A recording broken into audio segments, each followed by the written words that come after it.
good afternoon, good morning, good evening, whatever time it is that you're watching this video. I hope you're having a great day, sweet friends.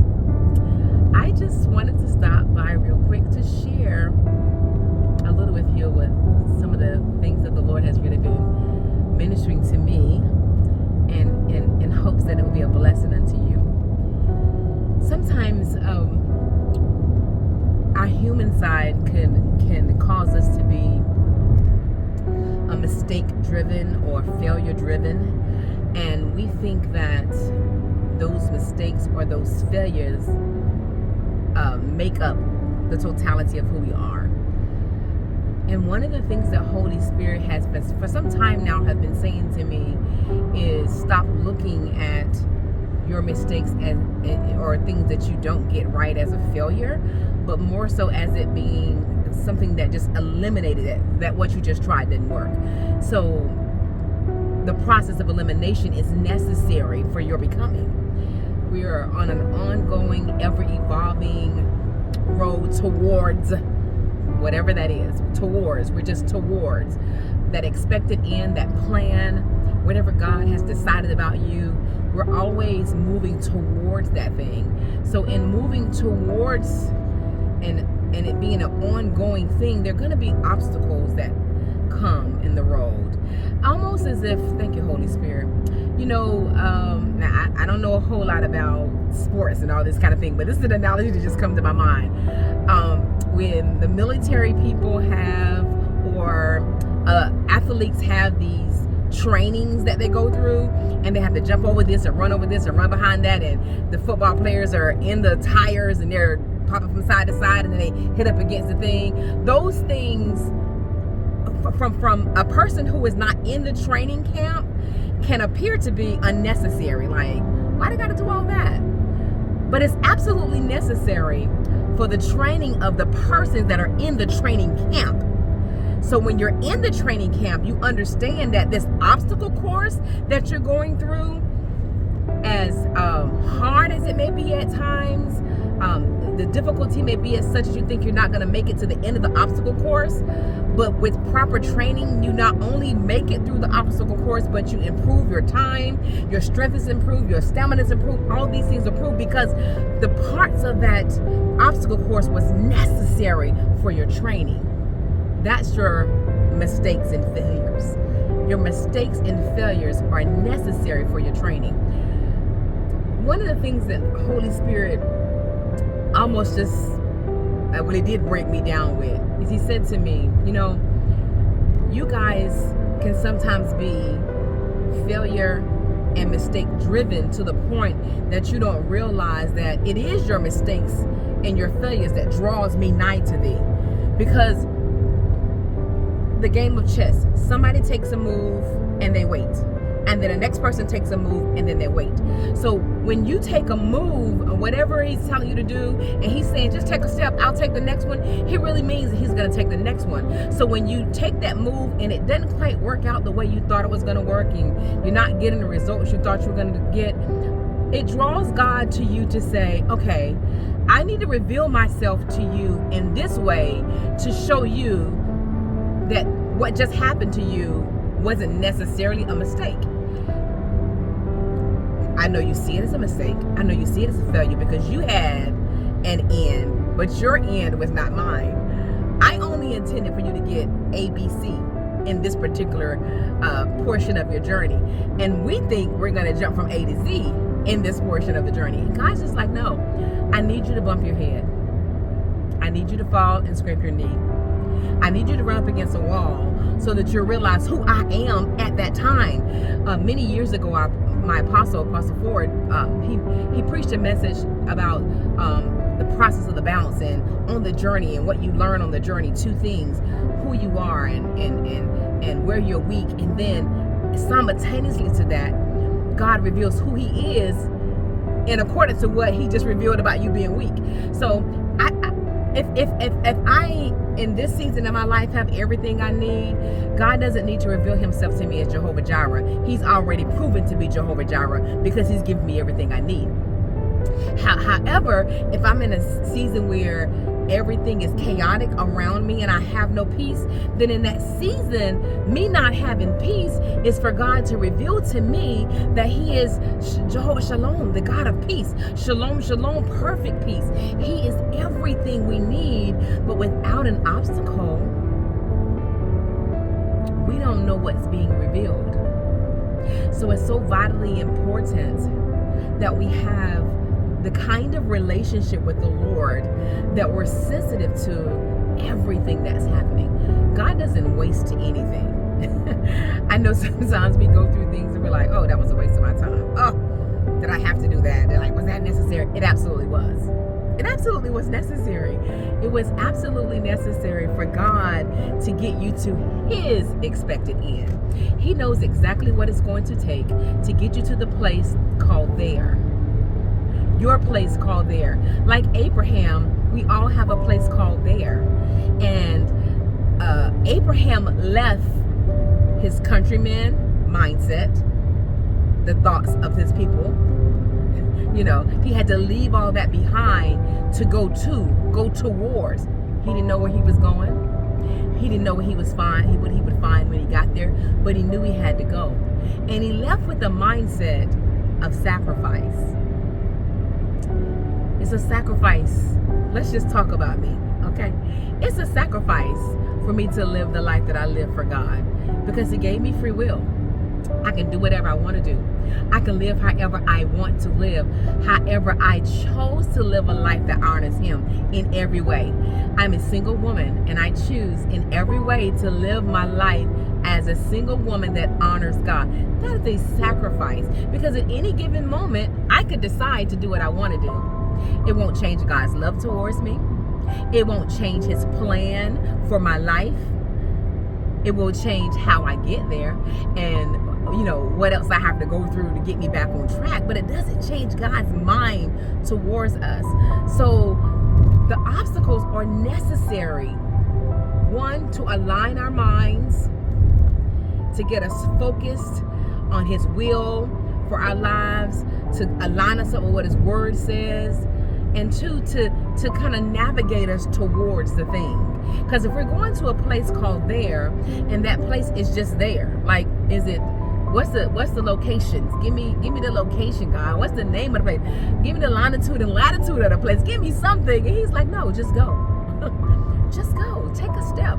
When you take a step, I'll give you the next. If you do this, I'll do that. He really does mean that. He really wants us to be in a place where we trust Him so much that we don't stop at nothing to go. We just go. We just go. We take the step. We're afraid, if we're honest. We're unsure of what that means. And most of the time that comes from not only the unknown, but knowing that this requires more of me. So for me to do what you're asking me to do, it requires more of me. This is the thing that I love about the Lord.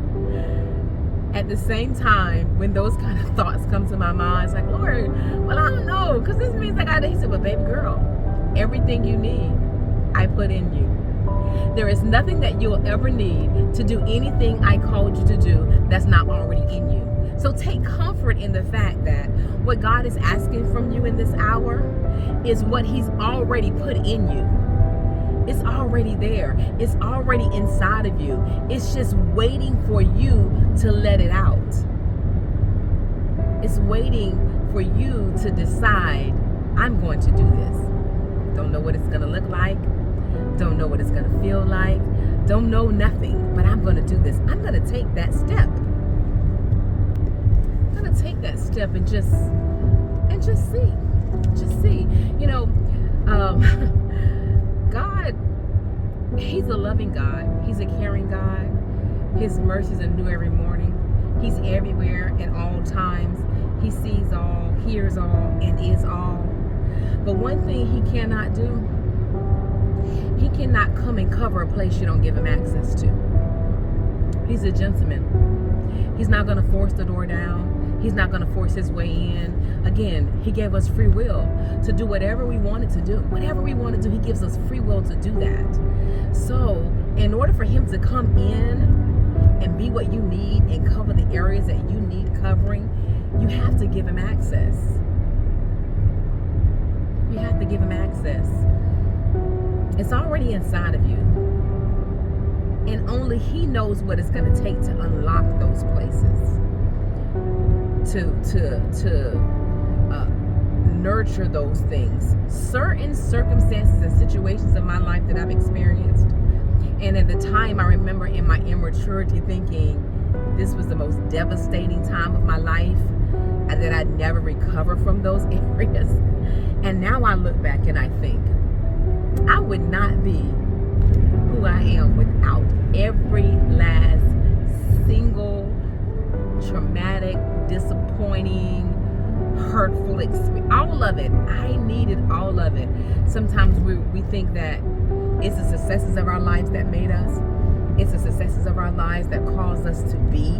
But in reality, it's actually what you called a failure and what you called a mistake that actually thrusted you forward towards the thing that you're now standing in. So a year ago, you said, or I said, I won't be able to do blah, blah, blah until blah, blah, blah. Well, here we are a year later, and I've done, and you've done what you thought you couldn't do until such and such happened, which never happened. But along the way of getting to what you thought was the right thing, you had a lot of experience. You had a lot of obstacles that kind of just bumped you in towards and aligned you in the area that God really wanted you on, the path that he really wanted you on. He wanted your heart to be broken. He wanted me to experience disappointment. He wanted me to be upset. He wanted me to be angry because he knew those things would drive me to him. It would thrust me in his face the more to understand, God, what are you saying for my now? What is it that you want me to do? God said this to me the other day, and it was one of those hurt so good things. You never asked me. What? God, I'm always seeking your face. Yeah, you seek my face in every area but this one. In this particular area, you never asked me what it was that I desired for you. So what am I saying? Today is October the 1st, 2024. The first day of the last quarter of this year. And although the majority of the year has passed, there is still time for everything that God said would manifest in your 2024. There's still time for all of that to happen and more. Because he is a God that does exceedingly and abundantly above all that we can ask, think, or imagine, there's still time for all that to happen and more. But this is what won't happen. It won't happen if you don't seek his face. It won't happen if you won't be still and know. It won't happen if you don't lean on, rely on, and trust in him only. There's a reason why he tells us to lean not to our own understanding, but in all of our ways to acknowledge him, because he knows our ways are fruitless unless they're founded in him. Unless the motive of what we do is girded in him, our ways are fruitless, and they'll bring us no great expected end that he planned. This is what I'm saying to you. In all your failures, in all your mistakes, in all of your disappointments, you became the man and woman of God that you are. As hurtful as those past seasons has been, it did not change much about who you are that was for the worse. It actually changed you for the better. It actually made you a better version of you. It made you stronger. You're bolder. You're more courageous than you were before that experience. So don't be driven by the fact that you failed or that you made a mistake.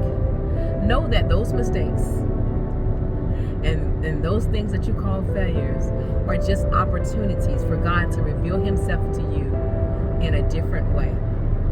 So when something happens and it doesn't quite turn out the way you thought it should, and maybe you heard the Lord was to the best of your ability and you followed through what you thought he was saying, but it still didn't quite turn out the way you thought. Lord, what are you saying to me? What are you trying to reveal to me?